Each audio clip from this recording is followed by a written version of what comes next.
आरंभ के YouTube channel पे आपका एक बार फिर से स्वागत है। देखिए, हमने बात की थी कि बिहार एसएससी है ना, हम आपको अभी हाल फिलहाल में हम टारगेट जो कर रहे हैं जिस एग्जाम को, वो आपका एग्जाम है बिहार एसएससी। और हम चाहते हैं कि बिहार एसएससी में जितने लोग भी फॉर्म भरे उनके रीजनिंग के एक भी क्वेश्चन ना छूटे, है ना। मेरे पास एक फोन आया कि सर आप बिहार एसएससी के पीछे थोड़ा सा समय दीजिए, है ना। बिल्कुल, और उस चीज को हम पूरा करने के लिए आपके पास पहले आज बिहार एसएससी का पूरा सिलेबस बताएंगे, पैटर्न बताएंगे कि हम इस वीडियो में क्या देने वाले हैं और इस चैनल पे आपको क्या मिलने वाला है ना। अब देखो, अगर बात करें कि बिहार एसएससी में तो आपका जो क्वेश्चन आता है वो आपके टोटल 50 क्वेश्चन आते हैं भाई। कितने क्वेश्चन आते हैं मेरे भाई? 50 क्वेश्चन आते हैं। किसके आते हैं 50 क्वेश्चन? आपके रीजनिंग के 50 क्वेश्चन आते हैं। ठीक है, किसके क्वेश्चन आते हैं भाई? रीजनिंग के आपके 50 क्वेश्चन आते हैं। और ये याद रखिए कि आपको टारगेट यही करना है कि 50 में 50 आ जाए, 49 की भी दिक्कत नहीं होनी चाहिए, है ना। अब देखो, तो सबसे पहले आज हम पूरे बिहार एसएससी में आपके रीजनिंग में कौन कौन से टॉपिक और उसका क्वेश्चन का लेवल क्या रहता है, ये दोनों चीजें हम डिस्कस करेंगे, है ना। और टॉपिक बाय टॉपिक पे डिस्कस करते हैं। चलिए आइए स्टार्ट करते हैं। देखो, सबसे पहला जो आपका टॉपिक दिया गया वो आपका दिया गया है कोडिंग और डिकोडिंग का मेरे भाई, है ना। सबसे पहला डिकोडिंग क्या है? कोडिंग और डिकोडिंग, है ना। कोडिंग और डिकोडिंग, देखो इसका लेवल जो है ना, वो आपका कभी कभी ऐसा रहता है कि आपको लगेगा कि बहुत छोटा सा क्वेश्चन है, और कभी कभी ऐसा क्वेश्चन हो अगर आपने वो क्वेश्चन अटेम्प्ट नहीं लिया होगा तो आपसे वो चीज बिल्कुल भी सॉल्व नहीं होगा। ठीक है, चलिए जैसे कहा गया कि निम्न में से किसी ठीक प्रकार से वैसे कर शब्द फ्लेवर, है ना। अब देखो, ये आपके लिए थोड़ा सा न्यू क्वेश्चन हो जाता है कि फ्लेवर भाई चुनना है। तो फ्लेवर आपका देखो, पहले जन और मई और जुलाई, इस तीनों में से एफ किसी में नहीं आ रहा है ना। ठीक है, फ्लेवर कहने का मतलब है कि किसमें से आप फ्लेवर को पिक कर सकते हैं। तो भाई पहला ऑब्वियसली में एफ नहीं आ रहा है भाई, इसमें मेरे एफ नहीं आ रहा है, इसमें एफ आ रहा है। आप इसके साथ चले जाइए, क्या हो जाएगा? सी। देखिए, ये जो क्वेश्चन है ना, ये आपका प्रीवियस ईयर क्वेश्चन में है, लेकिन ये पूरा न्यू पैटर्न है कि बंदा सोच ही नहीं पाया कि भाई फ्लेवर कैसे हम निकाल सकते हैं। ठीक है, समझ में आ गई बात? तो ये आपका एक कोडिंग डिकोडिंग का क्वेश्चन पूछा गया और इसका लेवल देखिए, ये आपके लिए न्यू टर्म क्वेश्चन है। हम सारे उस न्यू टर्म पे वार किए जाएंगे, आप न्यू टर्म के लिए बिल्कुल भी दिक्कत ना ले, है ना। एक क्वेश्चन यही कहा जा रहा है कि भाई यदि बुक माइनस पेन की वैल्यू कितनी दी गई है? 8, तो पेन माइनस निब की वैल्यू कितनी होगी? देखो मेरे भाई, ये जो है ना, आप एक चीज समझ लो कि जब भी कोई भी कोडिंग डिकोडिंग पे क्वेश्चन आएगा ना, आपको अल्फाबेट सीरीज पे याद रखना कि अल्फाबेट सीरीज के आपको पूरे के पूरे पोजीशन याद होने चाहिए। आप कहोगे सर हम लिख लेंगे, मेरे भाई एक चीज याद रखो कि पढ़ाई और इसकी ऐसी चीज है ना, जहां तुम समय नहीं दोगे तो कोई और समय देगा, है ना। और तुम भी जानते हो कि ऐसा बिल्कुल नहीं होना चाहिए। ठीक है, तो थोड़ा सा आपको समय देकर के याद कर लीजिए, ये आपके लिए बहुत बेहतरीन चीज रहेगी, है ना। अब देखो, तो बुक माइनस पेन कितना हो जाएगा भाई? 8 होगा। बुक की वैल्यू कितनी होती है? 2, प्लस ओ की वैल्यू कितनी हो गई? 15, प्लस कितना हो गया? 15, और प्लस कितना हो गया मेरे भाई? 11। अगर सबको ऐड करते हैं तो कितना आ जाएगा? 43 आएगा, हाँ या ना। माइनस पी की वैल्यू कितनी हो जाएगी? 16, प्लस कितना हो गया? 5, और प्लस कितना हो गया? 14। तो ये कितना हो गया? 35 हो गया। और 43 में से 35 माइनस कर दिया हमने, कितना आ गया? 8। सेम उसी तरीके से अगर पेन की बात करें तो ये कितना हो गया? 16 प्लस 5 प्लस 14, ये तो आपको पता ही है 35। माइनस निब की बात करें तो 14 प्लस 9 प्लस 2, तो ये कितना हो गया? 25। और 35 में जब 25 घटाएंगे तो कितना आ जाएगा मेरे भाई? 10 आ जाएगा। तो ऑप्शन नंबर कौन सा हो जाएगा मेरे भाई? ए आ जाएगा। ठीक है, तो आप देखिए कि क्वेश्चन का लेवल क्या है। ठीक है, ये क्वेश्चन अगर आपको पोजीशन याद रहेगा तो बनाने में समय नहीं लगेगा। और एक चीज और याद रखना, आपको समय को भी टारगेट करके चलना होगा, है ना। समय के साथ आपको सारी चीज की तैयारी करनी होगी। तो ये थे आपके कोडिंग डिकोडिंग, और आपने लेवल देख लिया कि कुछ क्वेश्चन ऐसे हैं जहां पर आपको न्यू टर्म और न्यू कंसेप्ट की जरूरत है, और न्यू टर्म और न्यू कंसेप्ट के बाद आपको एक क्वेश्चन ऐसा ही मिल सकता है कि आपको उसकी पोजीशन पे कमांड होनी चाहिए, है ना। क्या होनी चाहिए? उसकी पोजीशन पे कमांड होनी चाहिए। ठीक है, चलिए अब देखो, दूसरा था आपका एनालॉजी टेस्ट। याद रखो भाई, ये सबसे खतरनाक टॉपिक है ना। अगर समझ में आ गया तब तो बढ़िया, है ना। और इसका पूरा न्यू पैटर्न भी आ चुका है, क्योंकि ये जो एग्जाम हुई थी 2019 में हुई थी। कब हुआ था मेरे भाई? 2019 में। ठीक है, फॉर्म भराया गया था 2014 में और एग्जाम हुआ था 2019 में, और अब आपका 2024 है ये। इस 5 साल में पैटर्न बहुत कुछ बदला होगा, और खास करके आपका एनालॉजी का तो बदला ही बदला है। ठीक है, उसमें बिल्कुल भी कोई दिक्कत नहीं आई होगी। समझ में आ रही बात? अब जैसे आपसे कहा जा रहा है कि 34 का संबंध किससे है मेरे भाई? 12 से है। तो 34 का परस्पर संबंध कैसे होगा? अगर हम 3 इंटू 4 करेंगे मेरे भाई तो 12 आएगा, हाँ है ना। तो उसी तरीके से कह रहा है कि 59 का संबंध क्या होगा? तो भाई 5 इंटू 9 कर दीजिए, और 5 इंटू 9 कितना हो जाएगा? 45। ऑप्शन कौन सा आ जाएगा मेरे भाई? ए आ जाएगा। ऑप्शन कौन सा आ जाएगा? ए। समझ रहे हैं? अब आपको एनालॉजी में करवाऊंगा कि एनालॉजी के 2 टाइप आते हैं। एक आता है भाई सिंपल एनालॉजी, और एक आता है मेरे भाई सेट एनालॉजी, है ना। आपने अगर न्यू पैटर्न में एसएससी में देखा होगा तो एसएससी में न्यू पैटर्न ही आपका सेट एनालॉजी ही ज्यादा पूछता है। ठीक है, एक क्या हो गया आपका सिंपल एनालॉजी, और दूसरा क्या हो गया आपका सेट एनालॉजी। ठीक है, चलिए देखिए इसी टाइप से क्वेश्चन कहा गया, क्या कह रहा है ये देखिए। ठीक है,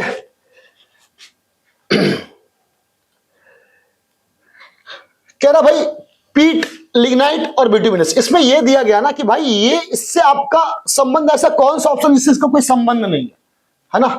तो भाई देखो ये सारे के सारे क्या है? कोयले के ही हैं। कोल के आपके क्या है? फॉर्म है। इसका रेंज से कोई संबंध नहीं है। वो ऊपर में क्वेश्चन लिखा हुआ रहेगा कि भाई इस टाइप का कौन सा है जो कि आपका इससे संबंध नहीं रखता। ठीक है, बिटुमिनस बेसाल्ट, है ना। चलिए अब जैसे कह रहा है कि भाई इसके बाद आता है एक मिसिंग नंबर, है ना। मिसिंग नंबर भी भाई याद रखना, ये एनालॉजी के बाद दूसरा खतरनाक टॉपिक है। ये ऐसे क्वेश्चन होते हैं कि अगर आपके दिमाग में आ गया तब तो बढ़िया, नहीं तो पूरा जी जान लगा दोगे, नहीं सॉल्व होता एग्जाम के टाइम में, है ना। अब जैसे कह रहा है कि भाई 1 इज इक्वल टू 1 है, 2 इक्वल टू 3 है, 3 इक्वल टू 5 है, और 4 इक्वल टू 7 है, तो 5 इक्वल टू क्या होगा? देखो अगर हम 1 में 0 ऐड करेंगे मेरे भाई तभी 1 आएगा, हाँ है ना।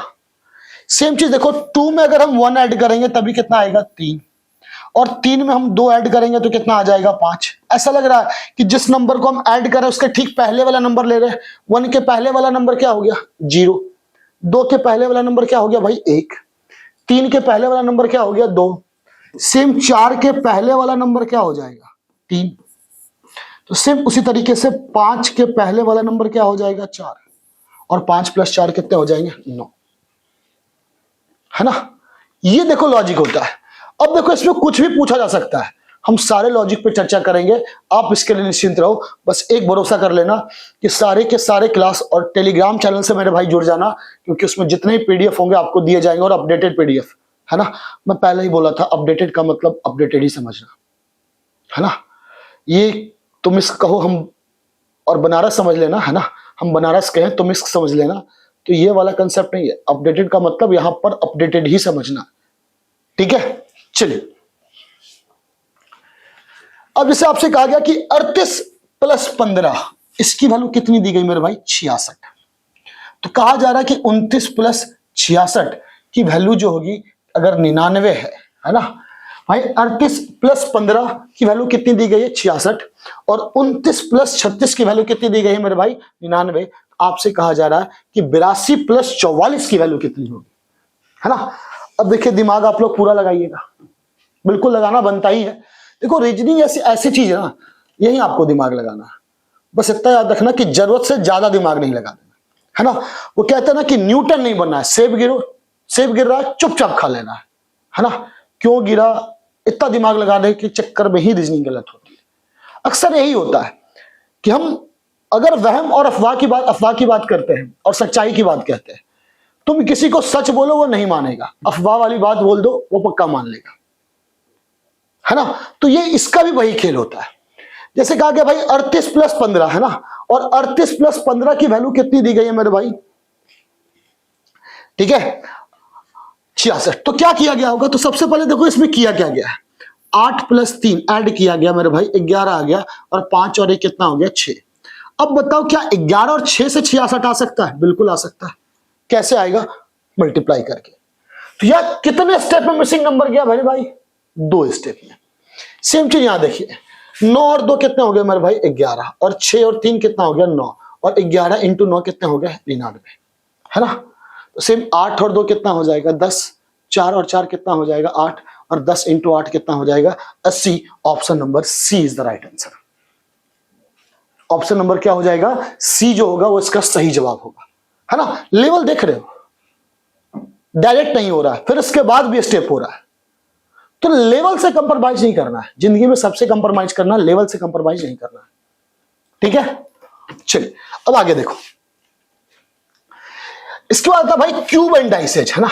ये क्यूब एंड डाइस जो होता है ना, ठीक है, ये आपका डाइस में आपको कभी कभी इस टाइप के भी आपको क्वेश्चन देखने को मिलते होंगे, है ना। जैसे कहा जाता है कि इसका अपोजिट पेयर क्या होगा, है ना, ठीक है। जो भी आपका इस टाइप से क्वेश्चन दिया रहता है डाइस, है ना। अब देखो क्या कहा जा रहा है, इसमें आपको अपोजिट पेयर निकालने के लिए दिया जा सकता है। कहा गया 2 पासे को फेंक कर कितने प्रकार से 9 पाया जा सकता है। कितने पासे फेंकी गए 2, हमें चाहिए कितना भाई 9 नंबर चाहिए। 9 कैसे कैसे आ सकता है, या तो 3 + 6 हो, या तो 6 + 3 हो, या 4 + 5 हो, या 5 + 4 हो। तो बस यही 4 तरीके होंगे जिससे आपको 9 आ सकता है, और तो किसी कंडीशन में 9 तो नहीं आ सकता। कह रहा है ऐसे कितने फेसेज हो गए जिसका सम कितना होगा 9 होगा, तो यही हो सकता है, या तो पहले वाले पे 3 हो, दूसरे वाले पे 6 हो, या पहले वाले पे 6 हो, दूसरे वाले पे क्या हो 3 हो, या पहले वाले पे 4 हो, दूसरे वाले पर क्या हो 5, और फिर 5 और फिर क्या हो जाए 4 हो जाए, है ना। तो बस यही 4 तरीका है जिससे आप कितना ला सकते हैं 9 ला सकते हैं, है ना। डाइस में हम इसकी विस्तृत जानकारी लेके चलेंगे कि भाई करना क्या है इसमें, है ना। डाइस में आपका क्या आता है, अपोजिट पेयर निकालने के लिए आएगा, कभी कभी क्वेश्चन मार देगा कि उस फिल इन द ब्लैंक्स को भरने का मतलब क्या होता है ना। चलिए अब देखो, ये आता है आपका डायरेक्शन, है ना। डिस्टेंस और डायरेक्शन इसे कहते हैं, बेसिकली हिंदी में इसे कहते हैं भाई दिशा ज्ञान, ठीक है। क्या कहते हैं भाई, दिशा ज्ञान। कह रहा एक व्यक्ति सुबह के समय सूर्य की दिशा में मुख करके चलता है। सूर्य देखो, जब भी कहा जाता है कि सुबह के समय, किसके समय, सुबह के समय, तो मॉर्निंग के टाइम में सबको पता होता है कि सन जो होता है ना वो किधर होता है मेरे भाई, ईस्ट में होता है। कहा जाता है the sun rises in the east, है ना, the sun rises in the east. सूर्य की दिशा मुख करके चलना प्रारंभ करता है, कुछ समय पश्चात वो अपनी बाईं ओर मुड़ता है, ठीक है। अब वो क्या करता है, एक बार लेफ्ट टर्न ले लिया, फिर उसके बाद वो फिर अपनी बाईं ओर मुड़ता है, फिर एक लेफ्ट टर्न ले लिया। अब कह रहा है कि वो किस दिशा में जा रहा है। अगर आपका फेसिंग ईस्ट है ना मेरे भाई, और आप अगर 2 बार लेफ्ट या 2 बार राइट टर्न लेते हो, तो याद रखना ये डायरेक्शन हमेशा अपोजिट होगा, ठीक है। तो ये डायरेक्शन आपका क्या हो जाएगा, अपोजिट हो जाएगा। तो ईस्ट का अपोजिट क्या आ जाएगा भाई, वेस्ट हो जाएगा, ऑप्शन ए, ठीक है। क्लियर। अब देखो क्या कह रहा है, सुशील राजेश के उत्तर में रहता है ना। सुशील जो है वो राजेश के उत्तर में रहता है भाई, उत्तर किधर होगा, ऊपर, तो ये सुशील हो गया। जो कमलेश के पश्चिम में रहता है, जो याद रखना हमेशा बाद वाले के लिए आता है, किसके लिए आएगा मेरे भाई, बाद वाले के लिए। तो यानी कि राजेश जो होगा वो कमलेश के पश्चिम में रहेगा, है ना। राजेश क्या रहेगा, कमलेश के पश्चिम में रहेगा। तो भाई यहां पर इसका मतलब क्या आ गया, कमलेश आ जाएगा, और कमलेश के पश्चिम में कौन रह गया भाई, राजेश रह गया, ठीक है। अरुण जो सुशील के दक्षिण में है ना भाई, अरुण, ठीक है, क्या है भाई, जो सुशील के क्या है भाई, दक्षिण में है ना। सुशील के दक्षिण में था, उसका घर कमलेश के संदर्भ में किस दिशा में है। अब देखो एक चीज समझना, सुशील के दक्षिण में तो भाई यहां भी हो सकता है, यहां भी हो सकता है। हम एग्जैक्ट बता सकते हैं कि अरुण कहां होगा, क्योंकि भाई वो राजेश के ऊपर भी होगा तो आंसर अलग आ जाएगा, और राजेश के नीचे होगा तो भी आंसर क्या होगा, अलग आएगा। इसलिए इसका ऑप्शन दिया गया है निर्धारित नहीं किया जा सकता है ना। इसलिए इसका ऑप्शन क्या दिया है, निर्धारित नहीं किया जा सकता है। और ये आपका डायरेक्शन जो है सो समझ में आ रहा है, ये डायरेक्शन लेवल देख रहे हो, ठीक है। इसमें भी अच्छे अच्छे लेवल के क्वेश्चन करेंगे, क्वेश्चन के लिए दिक्कत नहीं, लेवल से कंप्रोमाइज नहीं करेंगे। दुनिया में सब चीज से कंप्रोमाइज कर लेना, 2 चीज से कंप्रोमाइज नहीं कर लेना, है ना। एक तो लेवल और दूसरा कंटिन्यूटी, है ना। ये दोनों अगर तगड़ी रहेगी ना तो इसका परिणाम भी तगड़ा मिलेगा। चलिए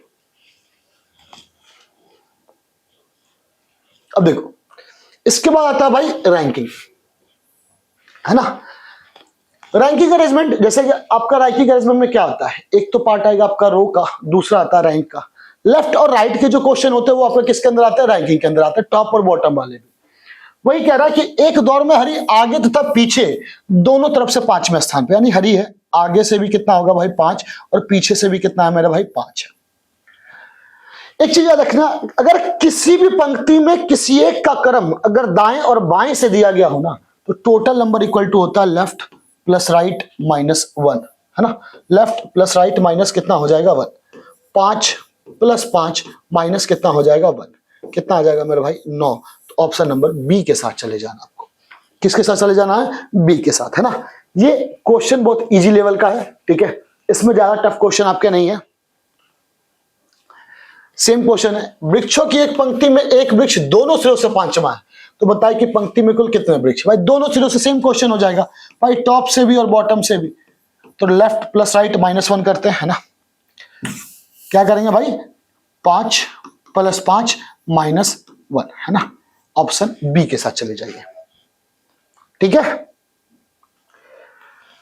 अब देखो ये कैलेंडर है ना, कह रहा है यदि 15 सितंबर 2000 को शुक्रवार है तो 15 सितंबर 2001 को कौन सा दिन होगा। देखो भाई यहां पर 1 साल का गैप है ना। अगर किसी भी दो के बीच में, या कहोगे सर 2000 तो लीप ईयर है, बिल्कुल लीप ईयर है, लेकिन किसी भी 2 साल के बीच में लीप ईयर तभी मानना होता है जब उसके बीच में लीप ईयर की फरवरी आती हो। क्या आती हो, लीप ईयर की फरवरी आती हो। अब देखो यहां पर लीप ईयर की फरवरी तो बिल्कुल नहीं आ रही, क्योंकि सितंबर का खेला है, तो ये जो होगा वो साधारण वर्ष की तरह ट्रीट करेगा। और याद रखना, अगर साधारण वर्ष में दिया गया डेट यानी कि दिन समान हो तो दोनों के बीच में एक दिन का अंतर रहता है। अगर बाद का पूछेगा तो हमको एक ऐड करना है, और पहले का पूछता तो हम -1 करते, क्योंकि यहां बाद का पूछ रहा है इसलिए एक ऐड करके आगे बढ़ जाना है। और ऑप्शन नंबर होगा बी, यानी कि आंसर होगा आपका शनिवार, ठीक है। आंसर क्या होगा, शनिवार। क्लियर है, चलिए। कह रहा 26 जनवरी 1950 को कौन सा दिन था। देखो इसका कैलेंडर निकालने का फॉर्मूला हम आगे पढ़ेंगे इसमें बाकायदा। वैसे याद रखना कि 26 जनवरी 1950 को गुरुवार था। निकालने का तरीका होता है कि सबसे पहले डेट लिखते हैं, डेट के बाद हम मंथ का कोड लिखते हैं, ठीक है। इसके बाद हम ईयर लिखते हैं, और ईयर के बाद हम लीप ईयर लिखते हैं, और लीप ईयर के बाद हम सेंचुरी ईयर लिखते हैं, ठीक है। सबको आपस में ऐड कर दो, कितना आ जाएगा 89। किससे डिवाइड करेंगे, 7 से। रिमाइंडर कितना आ गया 5, और 5 का मतलब कौन सा दिन आ जाएगा, थर्सडे। और आंसर हो जाएगा मेरे भाई गुरु भाई, है ना। क्या हो जाएगा, गुरुवार। क्लियर है, चलिए। कह रहा है अगर एक घड़ी के चेहरे को 3 बराबर भागों में बांटा जाता है, भाई ये क्लॉक का क्वेश्चन है, घड़ी है ना। वो कहते हैं ना पहले इस्तेमाल करें फिर विश्वास करें। अगर एक घड़ी के चेहरे को 3 बराबर भागों में बांटा जाए कि हर भाग के अंकों का योग बराबर हो, जो यह योग क्या होगा। घड़ी का चेहरा जानते हो क्या होता है, 1 2 प्लस 3 प्लस आपको इसी तरीके से कितने चेहरे होते हैं 12, और 12 को आपको ऐड करना है। आपने पढ़ा होगा कि भाई n प्राकृत संख्याओं का जो योगफल होता है उसका फॉर्मूला क्या होता है, n into n plus 1 by 2। और यह n की वैल्यू कितनी हो जाएगी 12, 12 प्लस ये कितना हो जाएगा 13, डिवाइड बाई कितना हो जाएगा 2, ये 6, 13 इंटू 6 कितना हो गया 78। अब ये सारे चेहरे का योग कितना हो गया 78। क्या कर रहे हैं, कितने बराबर भागों में बांटना भाई, 3 बराबर भागों में बांटना। तो भाई अगर 78 में हम 3 से भाग देंगे तो क्या आंसर आ जाएगा 26। देख रहे हो, ये है हमारा क्लॉक, ठीक है। ये क्या है हमारा क्लॉक। कह रहा एक घड़ी 12 बजने में अगर 33 सेकंड का समय लेती है तो बताइए 7 बार बजने में कितना होगा। देखो 12 बजने में, यानी ये 12 बजने का मतलब समझ लो, जो घंटी की बेल होती है एक बार में कितना बजता है, 1 बार बजता है, ठीक है। 2 बार में कितना बजता है 2। अगर 12 बार बज रहा है भाई, इसमें कितना टाइम इंटरवल होगा, 11 का टाइम इंटरवल होगा कि नहीं होगा, है ना। जितनी बार बजता है हमेशा उससे कम का टाइम इंटरवल। जैसे 2 बार बजेगा, एक फिर टाइम का गैप लेगा, फिर दूसरी बार बजेगा।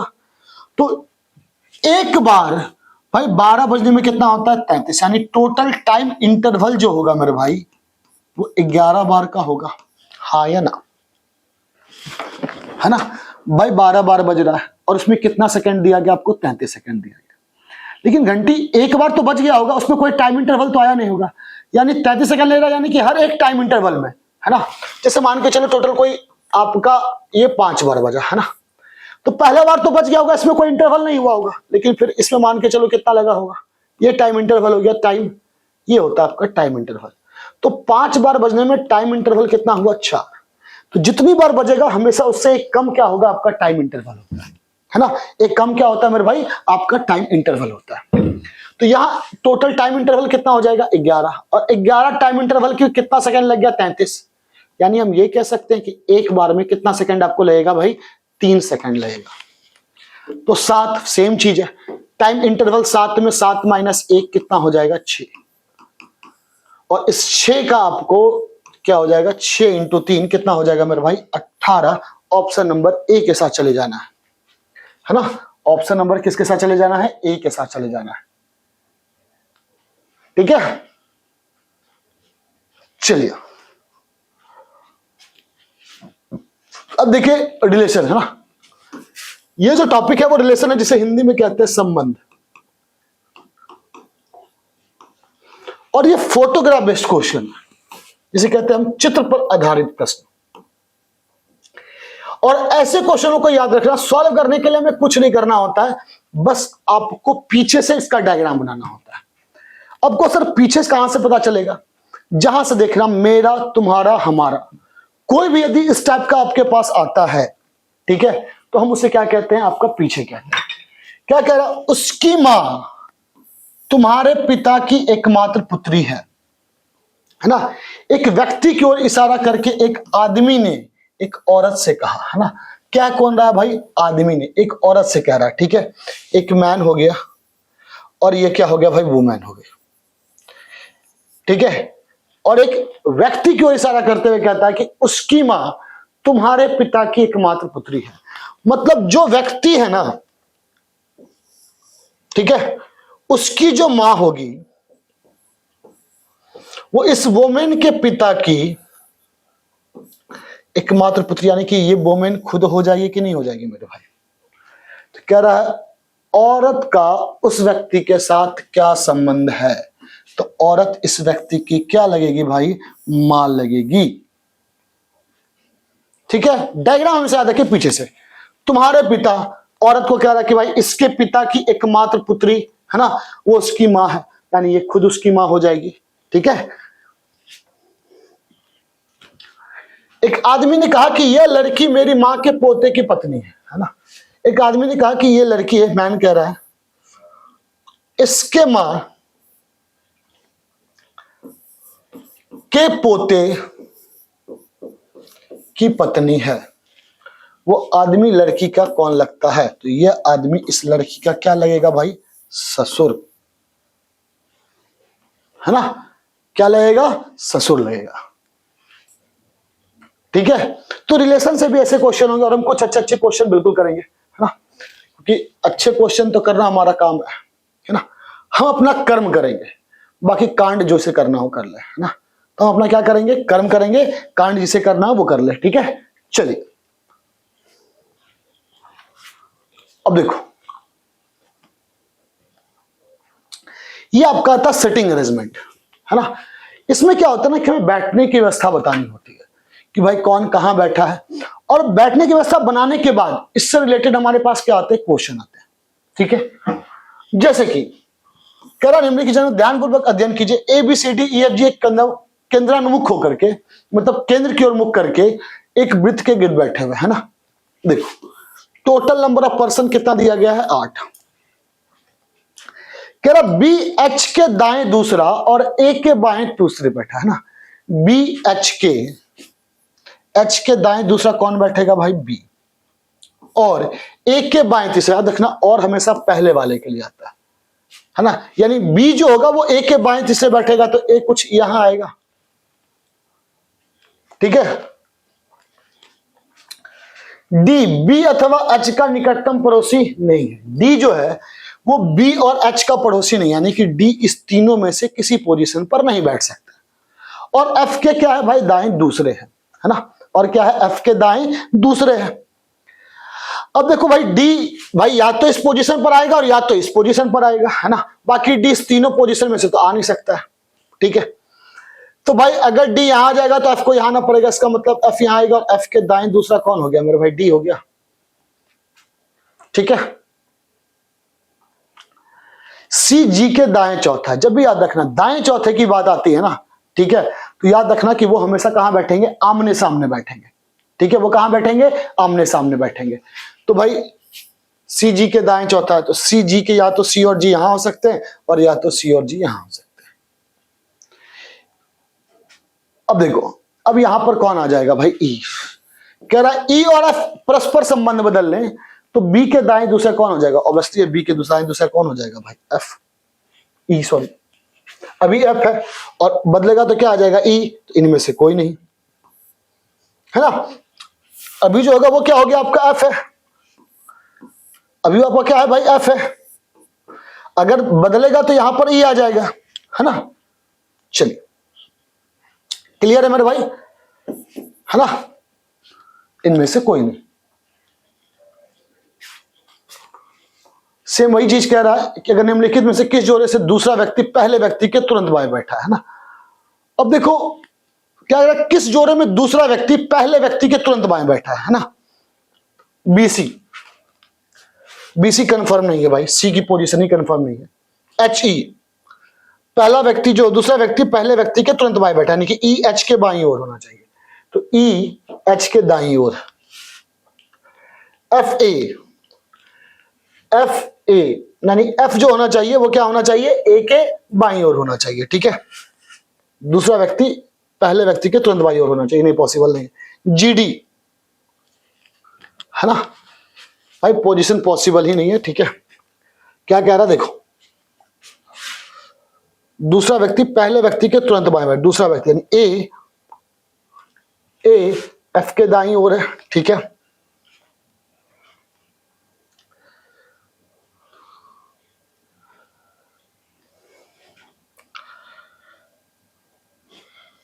एच ई,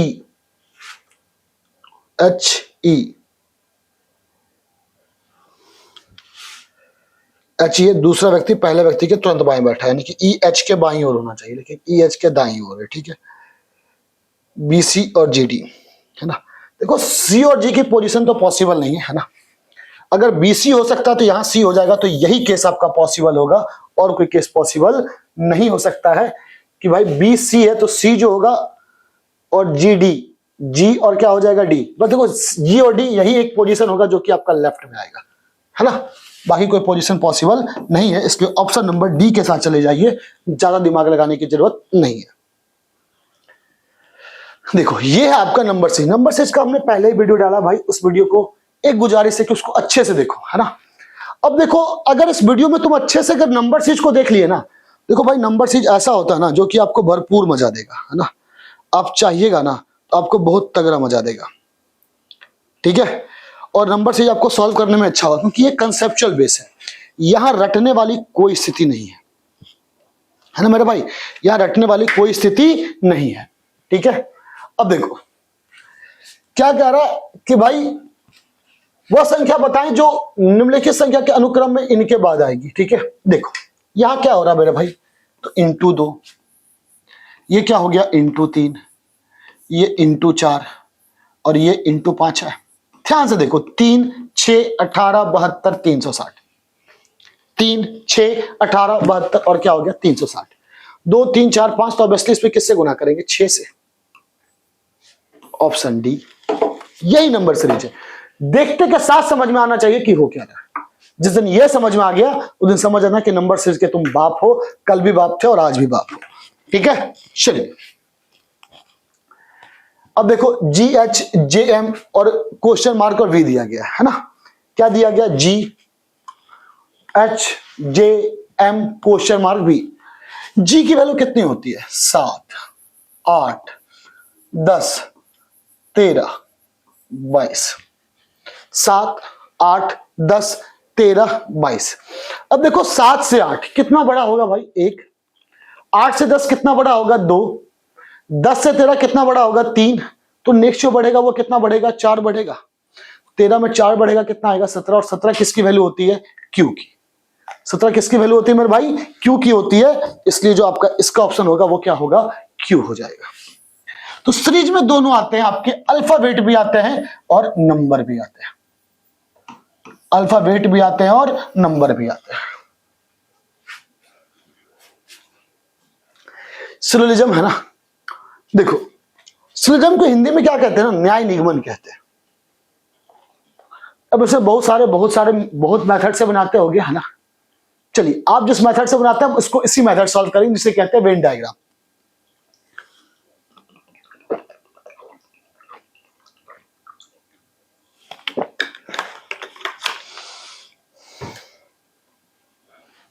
देखो कह रहा सभी पुष्प क्या है भाई? वृक्ष है। जितने ही पुष्प है ना वो सारे के सारे मेरे क्या है? ये पुष्प हो गया और ये क्या हो गया? वृक्ष हो गया।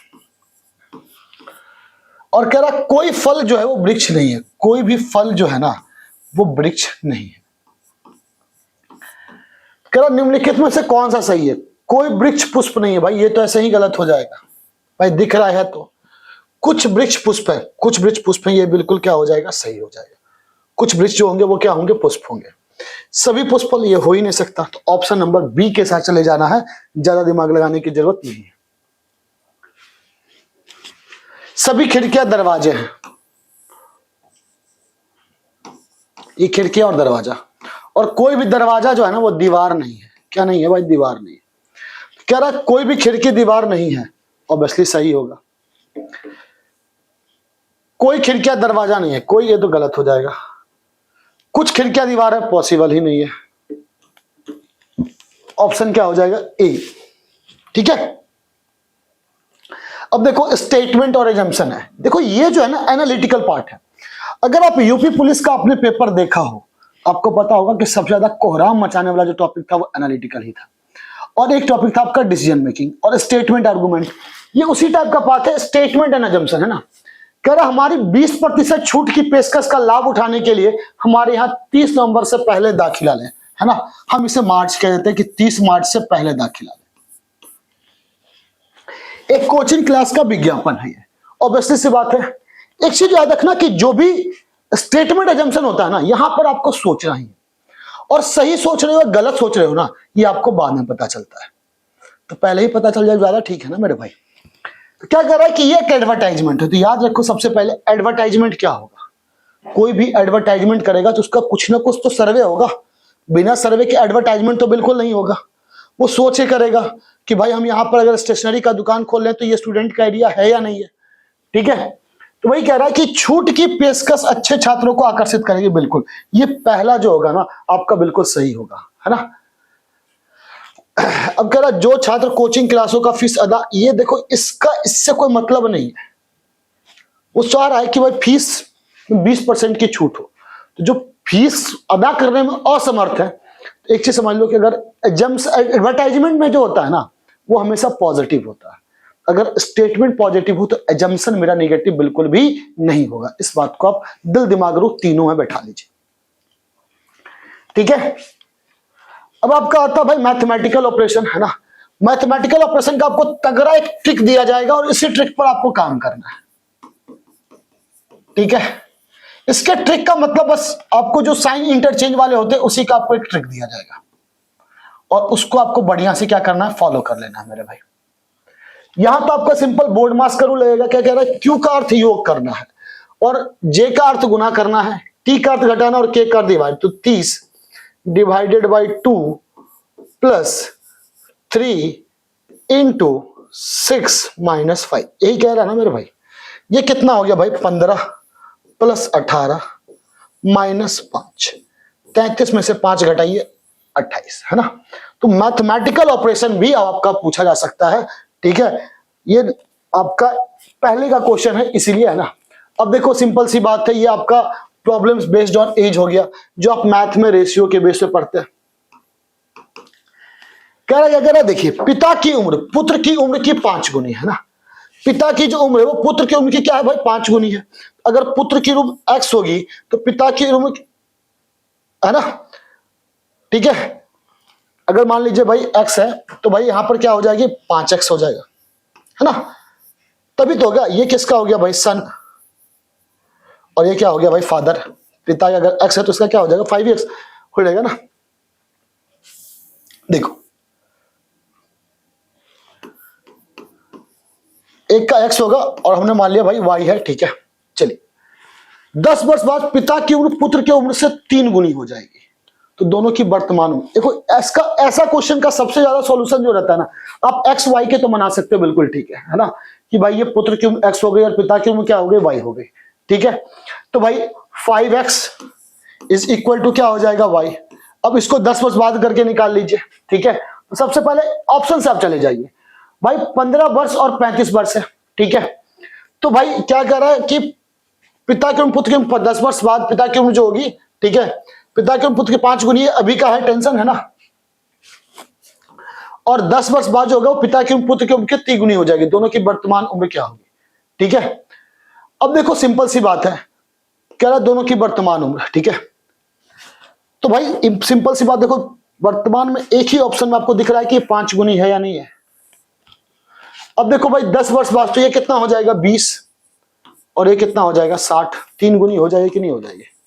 ऑप्शन नंबर कौन सा होगा, सी होगा, है ना। ऑप्शन नंबर कौन सा हो जाएगा मेरे भाई, सी हो जाएगा। अब देखो इसमें आपका जो है एक टॉपिक आता है जिसे हम कहते हैं मेरे भाई वेन डायग्राम, है ना। क्या कहते हैं भाई, वेन डायग्राम, जिसे हिंदी में क्या कहते हैं, वेन आरेख, है ना।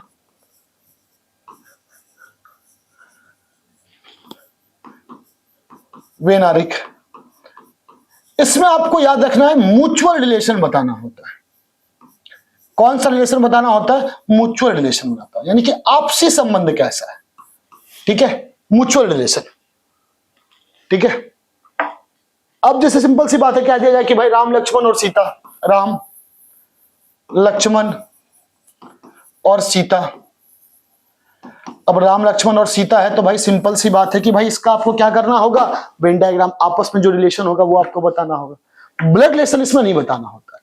वेन डायग्राम से भी अच्छे अच्छे क्वेश्चन अब आने लगे, आप जो सोचते हो वो बिल्कुल नहीं। मैथ का परसेंटेज वेन डायग्राम पे चले जाइए, अब रीजनिंग में वही चीज पूछा जा रहा है। इसके बाद फिर नॉन वर्बल आता है हमारा, क्या आता है, नॉन वर्बल आता है। और नॉन वर्बल याद रखना पूरा डायग्राम का ही खेल होता है। किसका खेल होता है मेरे भाई, डायग्राम का खेल होता है ना। पूरा खेल किसका होता है, डायग्राम का खेल होता है। और इसमें कुछ नहीं करना होता, हम बहुत ज्यादा सोच लेते हैं जिसके चलते ये दिक्कत हो जाती है। आपको बताइए कैसे शॉर्ट टर्म में आप इसको आइडेंटिफाई कर सकते हैं, ठीक है। इसके बाद मिसलेनियस में कुछ भी आ सकता है, और आप याद रखिए मेनली आपके टॉपिक यही है, आपको इतना ही कवर करके जाना है और अच्छे तरीके से कवर करके जाना है, एक भी क्वेश्चन नहीं छूटेगा, ये मेरा वादा है आपसे, ठीक है। रिवीजन करते रहिए, है ना, कुछ चीजें लगातार करते रहनी चाहिए जैसे कि रिवीजन होती है ना।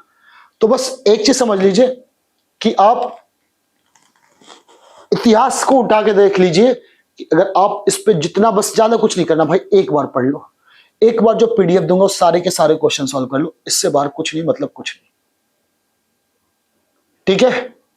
क्लियर, कोई दिक्कत। ये था आपका पूरे डिटेल सिलेबस ऑफ रीजनिंग की लेवल क्या रहेगा, आपको क्या सोचना है, ठीक है। तो आज के लिए इतना काफी है। हम नए सिरे से इसको नए तरीके से शुरुआत कर रहे हैं। आज सिलेबस हुआ है, कल आपको हम एनालॉजी का आपको क्वेश्चन दे देंगे और फिर हम उससे क्वेश्चन करवाएंगे भी आपसे, यानी कि हम कल एनालॉजी डिस्कस करेंगे और एनालॉजी का एक पार्ट ही डिस्कस होगा, दूसरा पार्ट होगा उसका सेट एनालॉजी, हम सेट एनालॉजी भी डिस्कस करेंगे, ठीक है। चलिए फिर आज के लिए इतना काफी है, मिलते हैं अगले क्लास में, तब तक के लिए धन्यवाद, खुदा हाफिज, जय हिंद।